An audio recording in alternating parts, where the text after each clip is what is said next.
Son decapitates dad's head, carries it in plastic bag outside home. Bryce Winicki, Jefferson, Indiana man arrested in the beheading of his father, Eric Winicki, after ongoing delusions and confrontations. An Indiana man is alleged to have severed his father's head and carried it around in a plastic bag outside the family home. Bryce Winicki, 33, was arrested in the slaying of his 73-year-old father, Eric Winicki, following an ongoing feud between father and son and what the suspect's mother decried as delusional behavior from her son. The son, following a lengthy standoff with cops, was taken into custody and charged with murder and abuse of a corpse. Suspect's mother observes son, excitedly, leaving family home with kitchen knife.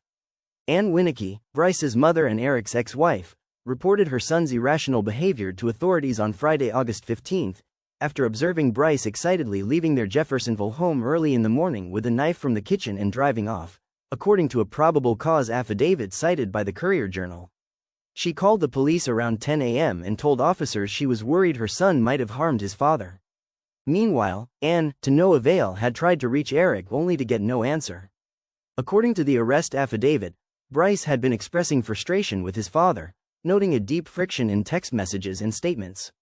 Ann said her son and ex-husband were frequently engaging in heated debates, but the exact nature of the source of contention wasn't specified in the affidavit.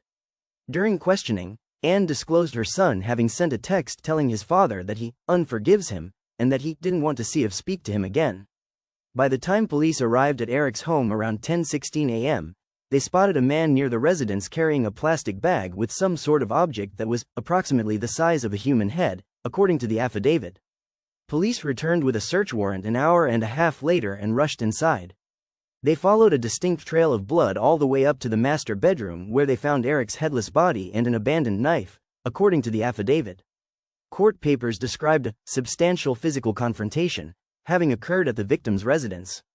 Authorities rushed to Ann's home, where a tense 4-hour standoff with Bryce ensued before the son was eventually arrested.